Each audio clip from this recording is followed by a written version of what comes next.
என்னதான் தெலுங்கு நடிகர் Prabhas pan India நட்சத்திரராக இருந்தாலும் நம்ம விஜய் அண்ணங்கிட்ட முடியுமா? என்ன விஷயம்னு தெரிஞ்சுக்க மறக்காமல் நம்ம சேனலுக்கு ஒரு லைக் ஒன்று போட்டு சப்ஸ்கிரைப் பண்ணிவிடுங்க. சரி வாங்க நம்ம வீடியோக்குள்ளே போயிடலாம். பிரபாஸ் நடித்த படத்தோட நம்ம ஜனநாயகன் தாங்க ஃபஸ்ட்டில் இருக்குது. என்னன்னு பார்த்தீங்கன்னா, நம்ம பிரபாஸ் நடித்தது ராஜசாப் படத்தோட முதல் சிங்கிள் பார்த்தீங்கன்னா ரெபல் சாப்புன்னு ஒரு பாட்டு ஒன்று ரிலீஸ் பண்ணாங்க.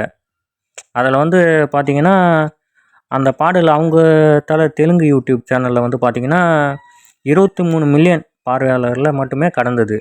அதே சமயம் பார்த்தீங்கன்னா நம்ம ஜனநாயகனோட படத்தோட முதல் சிங்கிள் தளபதி கச்சேரி ரிலீஸ் பண்ணாங்க. இந்த பாட்டு பார்த்தீங்கன்னா தமிழ் யூடியூப் தளத்தில் பார்த்தீங்கன்னா 76 மில்லியன் பார்வையாளரில் கடந்துடுச்சு. இதிலேயே தெரிஞ்சு போச்சு நம்ம அண்ணன் எவ்வளோ டாப்புன்னு. அவங்க அந்த பாட்டு ரிலீஸ் பண்ணி 3 நாள் கழிச்சு தான் நம்ம அண்ணனோட பாட்டே வந்துச்சு. அதிலே பார்த்தீங்கன்னா நம்ம அண்ணன் அந்த ஒரு நாளில் ஒரு 2-3 டேஸ்லேயே பார்த்தீங்கன்னா 76 மில்லியனை கடந்துட்டார். இதில் இந்த பாட்டையும் அந்த பாட்டையும் ஒப்பிடும்போது நம்ம அண்ணனோட தளபதி கச்சேரி பாட்டு தாங்க 3 மடங்கு அதிகமாக இருக்குது. இதுக்கிடையில் பார்த்தீங்கன்னா இப்போ 2வது சிங்கிள் ரிலீஸ் பண்ணாங்க. தற்போதைய ஒரு போன வாரம் தான் நினச்சிங்களேன்.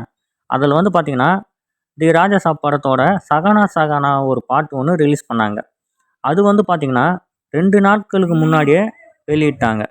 இது பார்த்தீங்கன்னா அவங்க தெலுங்கு யூடியூப் சேனலில் பார்த்தீங்கன்னா 12 மில்லியன்கள் பார்வையாளர்கள் மட்டுமே கடந்ததுங்க. அதே சமயம் நம்ம அண்ணனோட ஜனநாயகன் படத்திலிருந்து ஒரு பேரே வரலாறு என்ற பாட்டு ஒன்று ரிலீஸ் பண்ணாங்க.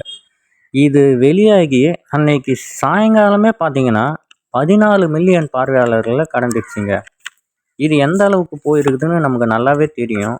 அந்த அளவுக்கு நம்ம ரசிகர்கள்லாம் எவ்வளோ அளவு வெயிட் பண்ணாங்கன்னு நமக்கும் நல்லாவே தெரியும். தமிழ்நாட்டில் இருந்து தான் ஒரு சிவகார்த்திகேயன் படம் நமக்கு எதிரியாக வருதுன்னா, தெலுங்குல இருந்தும் நம்ம அண்ணனுக்கு எதிரியாகவே அந்த படமும் பார்த்திங்கன்னா ஜனவரி பொங்கலுக்கு 9ஆம் தேதி தான் ரிலீஸ் பண்ணுறாங்க.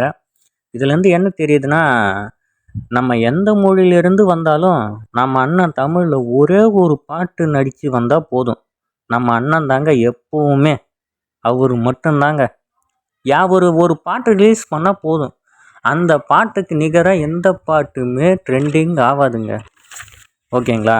மறக்காமல் இந்த வீடியோ பிடிச்சிருந்தா ஒரு லைக்கை ஒன்று போட்டு சப்ஸ்கிரைப் பண்ணிவிடுங்க. அடுத்த வீடியோவில் பார்ப்போம். ஓகே ஃப்ரெண்ட்ஸ், பாய்.